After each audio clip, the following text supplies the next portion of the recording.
Miss Johnson again. I am back to do more of our Read Aloud. Today I am sitting on my couch.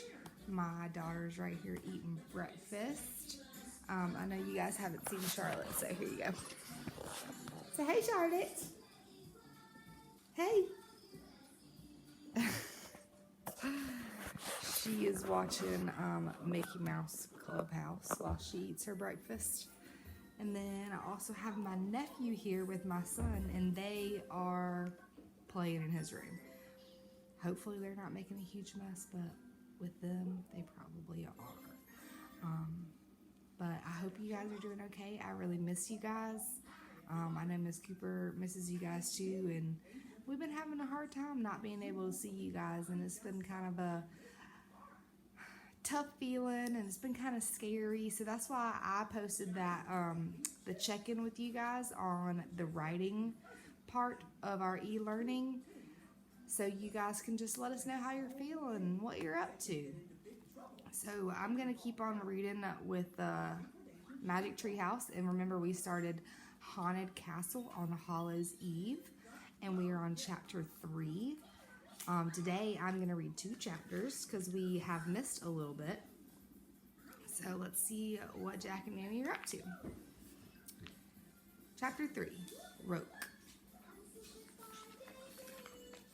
Hang on. I actually think that we...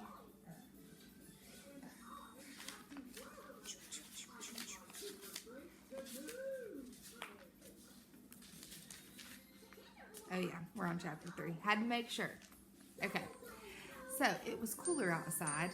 Daylight was fading.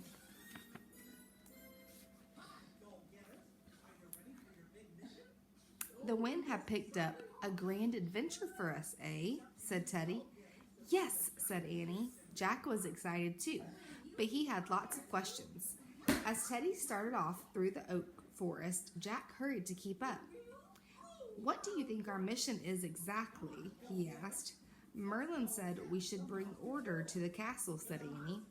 Perhaps he wants us to mop the floors and wash the dishes, Teddy joked. And make the bed, said Annie. She and Teddy laughed. That doesn't sound like much of a mission, does it? Our mission has to be harder than just doing chores, said Jack. What about the Tunnel of Fear? Oh, you need not to be afraid of fear, said Teddy. I know magic, remember? Teddy, did you know any magic before you met Morgan and Merlin? Asked Annie.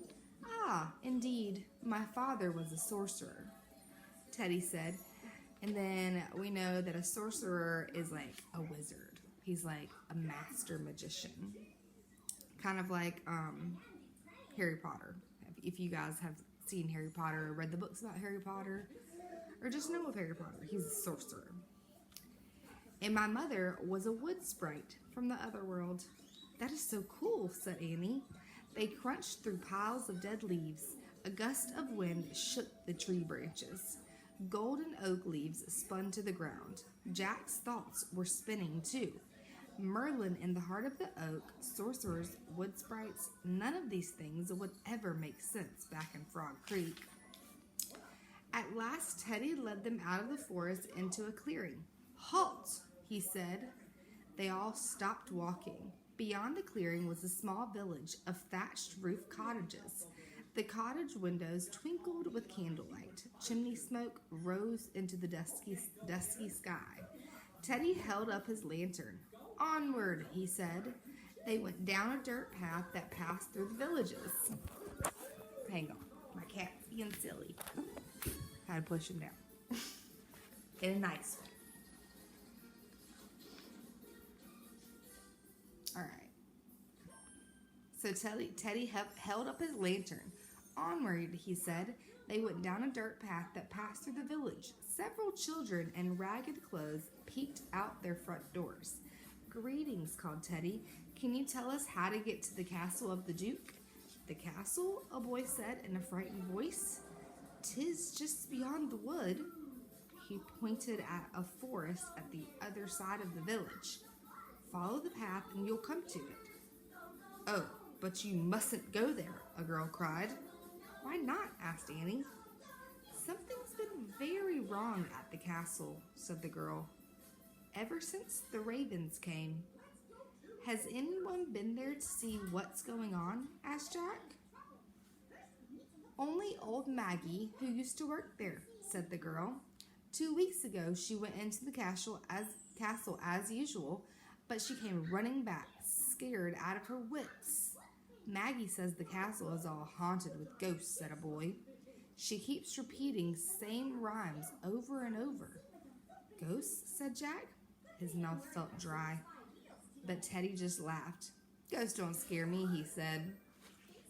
So, how do you guys think that Jack is feeling when he hears ghost? How do you think that makes Jack feel? And I want you to think about, how do you think that makes Annie feel? Think about that for a minute. Alright. So, have you ever seen one, Teddy? Asked Annie. No, but I should like to, Teddy said with a grin. Look, one of the girls pointed at the sky. The ravens are back. A flock of large blackbirds was flying low in the dark gray sky. The village kids screamed. Several grown-ups rushed out of their cottages. Go away, a woman yelled at the ravens. She picked up a handful of stones and began throwing them at the birds. Leave us alone. Stop, stop, cried Annie. You'll hurt them. A stone struck one of the ravens. It fell to the ground. Oh no, cried Annie. The grown-ups pulled their children inside, and doors slammed and shutters closed. Annie dashed to the fallen bird and knelt beside it. Jack and Teddy hurried over to Annie and the fallen bird. The bird was crouching slightly, spreading its wings. Its head was bowed as it made low squeaking sounds. One of its tail feathers was bent. Coo, coo, Teddy said loudly. He looked at Jack. I once journeyed to the Isle of Birds to study their language, he said. I learned a bit of dove, but no raven. Don't worry, said Jack. Annie talks to birds and animals in her own language. And then that's the picture.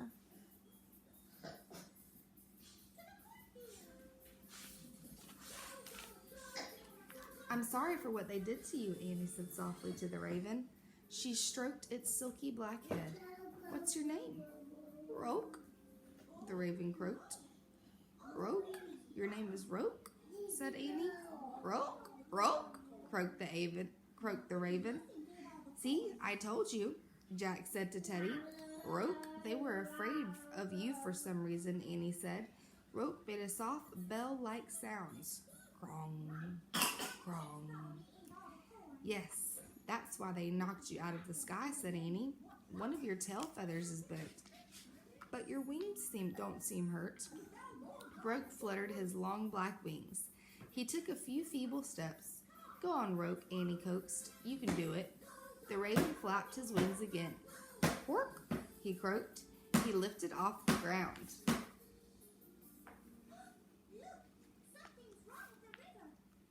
Go on, Roke, Annie coaxed. You can do it. The raven flapped his wings again. Quirk, he croaked. He lifted off the ground. Great, said Annie, clapping. Roke flapped his wings. He glided up into the twilight. He swooped with ease back down to Annie. Caw, caw, he called, as if thanking her. Be careful, Roke, Annie shouted. They all waved as the raven sailed off into the sky. Annie smiled at Jack and Teddy. He was really nice, she said. Indeed he was, said Teddy. I think your gentle words were healing to him. I wonder why the people were so afraid of ravens, said Annie. Yeah, said Jack. And what was all that stuff about ghost? Ghost? Said Teddy. He smiled. You need not fear ghosts if you're with me. Jack shrugged. I'm not really afraid, he said. Not afraid, said a feeble voice. Jack, Annie, and Teddy whirled around. An old woman stood in the dark doorway of a cottage. She leaned forward in a cracked voice. She said, Where's the girl who spins wool into thread? Where are the boys who play chess before bed? Where's the hound who waits to be fed? The old woman stared at them with a fearful look in her eyes. Then she stepped back into her cottage and closed the door. A shiver went up Jack's spine. Well, that was strange, he said. So this old lady opened the door, she said the little rhyme, and shut the door. How in the heck would you feel if that happened? Kind of creepy. She must have been old Maggie, who worked at the castle, said Annie. I wonder what she was talking about. I don't know, said Teddy. Then he grinned. But she was good at rhyming, eh? Jack nodded. Indeed she was, he said softly. Let's hurry along, said Teddy. Night comes fast upon us. Leaving the cottages behind, the three hurried in the gathering dark.